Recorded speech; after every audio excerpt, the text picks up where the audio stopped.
Olá pessoal, espero que estejam todos bem.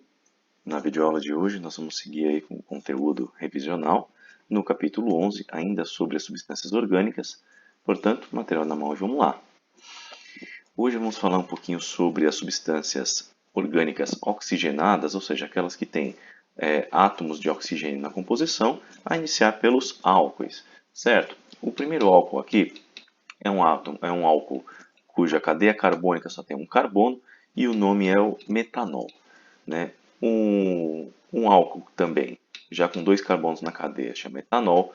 Um álcool com três carbonos, propanol. Ou seja, nós percebemos então que também os álcoois, assim como vemos nos hidrocarbonetos, eles seguem a regra de nomenclatura com os prefixos indicando o número de carbonos na cadeia carbônica. E percebemos que um álcool é sempre uma estrutura que tem uma hidroxila ligada à cadeia carbônica.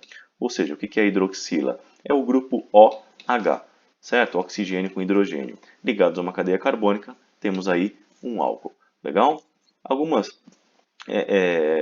álcoois eles levam nomes usuais, como o metanol, por exemplo, tem o nome de álcool metílico, aqui está escrito de forma errada, ok?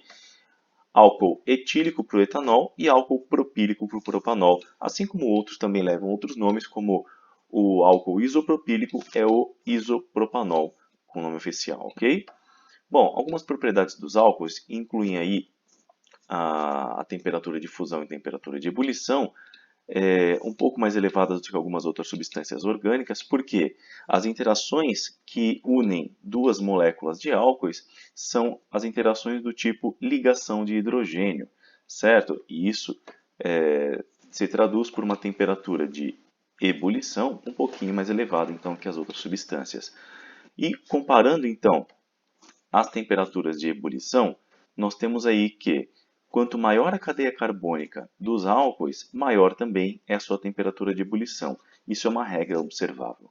Legal, gente? Justamente porque aumenta a interação entre uma cadeia carbônica e outra para substâncias com cadeias carbônicas maiores. Beleza?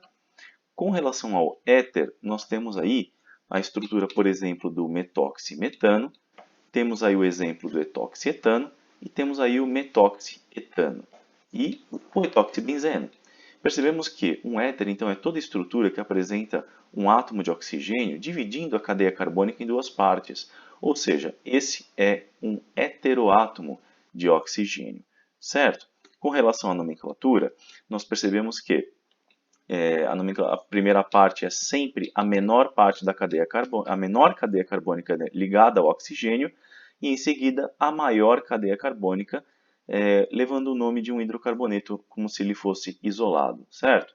Então temos aí o metoximetano, temos aí o radical metil, a cadeia carbônica com um carbono só, metoxi significa o metil com o oxigênio, e o que sobra é uma cadeia carbônica com um carbono só, que no caso podemos chamar de metano, significando como se fosse um hidrocarboneto separado, ok?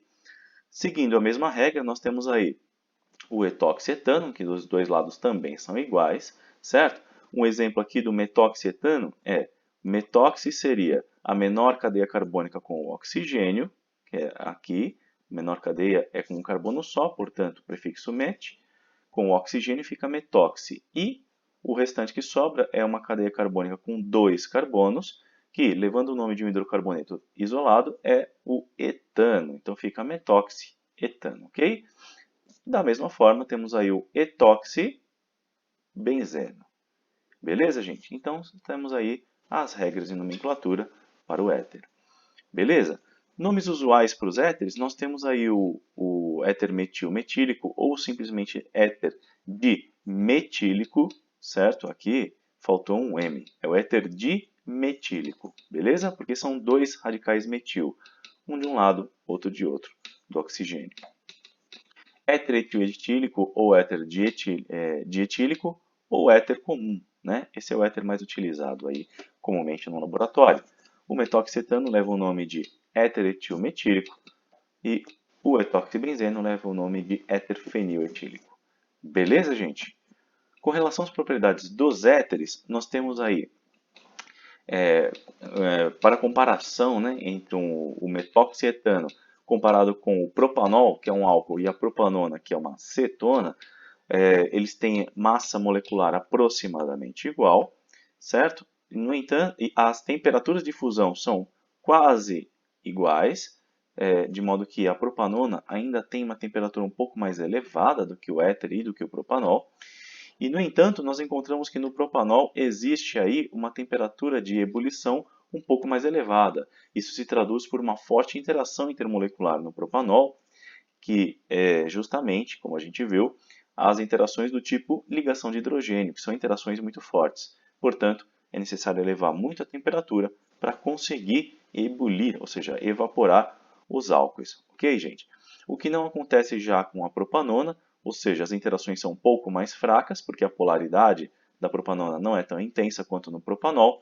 E no metoxetano, percebemos que a polaridade é muito baixa, o que significa que a interação entre moléculas, a força de atração entre moléculas, já é menor ainda. Beleza?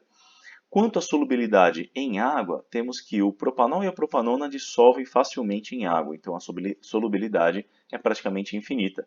Enquanto que no metoxetano a solubilidade já é limitada. Por quê? A polaridade é tão baixa que considera-se que os éteres são quase apolares. Beleza, gente?